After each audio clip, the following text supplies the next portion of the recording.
कहां कहां भर्ती देखने को मिलेंगी, जरा गौर फरमा लें अच्छी तरीके से। बेसिक आप सब जानते हैं, प्राइमरी की बात हो रही है। एडेड होते हैं जिनको गवर्नमेंट फंडिंग करती है, गवर्नमेंट से थोड़ी सी मान्यता प्राप्त, बाकी निजी स्कूलों को। तो बेसिक और एडेड कॉलेजेस में भर्ती होंगे 75,000 से अधिक टीचर। शिक्षा विभाग भर्ती आयोग को जल्द भेजेगा अधियाचन।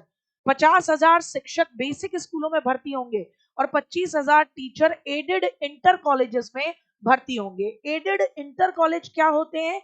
जिनको सरकार की तरफ से क्या मिलती है? एड मिलती है, यानी फंड मिलते हैं, लेकिन उनका प्रबंधन किसी समुदाय के माध्यम से या किसी निजी संस्था के माध्यम से चल रहा होता है। तो इस तरीके से 25,000 इधर और 50,000 इधर। तो यूपी के अंदर न केवल प्राइमरी बल्कि टीजीटी पीजीटी के पद भी देखने को मिलेंगे। अब भैया यहां देखें, एनबीटी की रिपोर्ट के अकॉर्डिंग खाली पदों का ब्यौरा जुटाया गया। लंबे समय से नहीं हुई है भर्ती। यहाँ प्रदेश में लंबे समय से शिक्षकों की भर्ती नहीं हुई। अब तक बेसिक शिक्षकों की भर्ती जो कराई गई 2018 में 69,000, और उसके बाद दोनों ही भर्तियों को लेकर क्या करना पड़ा? दोनों ही भर्तियों को लेकर कोर्ट में जाना पड़ा। अब यहाँ बात निकल रही है कि भैया कई बार विज्ञापन निकला, लेकिन हर बार भर्ती फंसती रही है। आखिरी बार 2022 में टीजीटी पीजीटी के 4,163 पदों के लिए विज्ञापन निकला, और इसके मुकाबले में, इसके रेशो में 13,33,136 फॉर्म भरे गए। 4,000 पदों पर 13 लाख फॉर्म। अब भैया लेकिन इसके बाद बोर्ड भंग हो गया, इस वजह से ये भर्तियां नहीं हुई। अब शिक्षा विभाग ने सभी पदों के लिए एक आयोग बना दिया है, जिसे हम सब जानते हैं, लेट लतीफ आयोग। कितने बच्चे हैं, किन अध्यापकों की जरूरत है, उनके हिसाब से ये डेटा शिक्षा विभाग को भेजा जा रहा है, और शिक्षा विभाग से ये सेवा शिक्षा चयन आयोग को दिया जाएगा।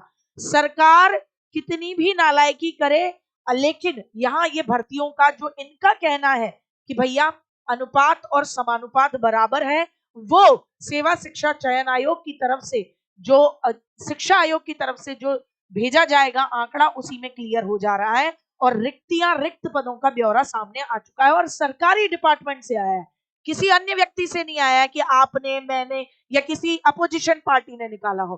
तो अब मामला ये क्लियर है।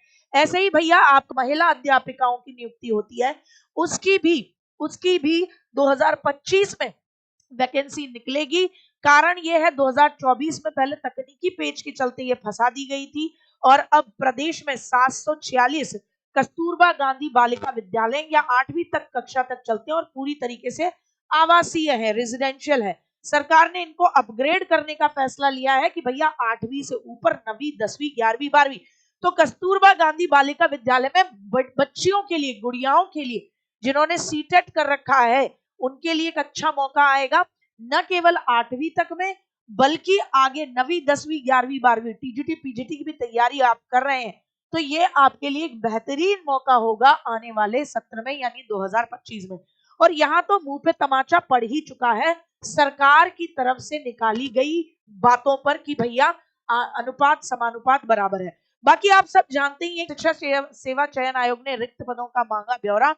निदेशकों की बैठक में अहर्ता और सेवा नियमावली का मुद्दा भी उठा। भर्ती प्रक्रिया के लिए पोर्टल में संशोधन की भी बात उठी है। तमाम मुद्दों पर बात हुई है। 31 मार्च को रिक्त हो रहे पद जोड़कर, यानी मार्च में भी जितने लोगों का रिटायरमेंट हो रहा है उनको भी जोड़कर, और रिक्वायरमेंट जो स्कूल अपग्रेड किए जा रहे हैं उनको सबको जोड़कर सेवा शिक्षा चयन आयोग ने अधियाचन मांगा है कि भैया बता दीजिए। और अधियाचन भी लंबे समय तक, जैसे एक गुड़िया कह रही थी मैम, लटका न दें, इसको 4 दिन में मांगने की बात आई है। तो जल्दी जल्दी कार्य करने की इन्होंने अपने ऊपर बात की है। तो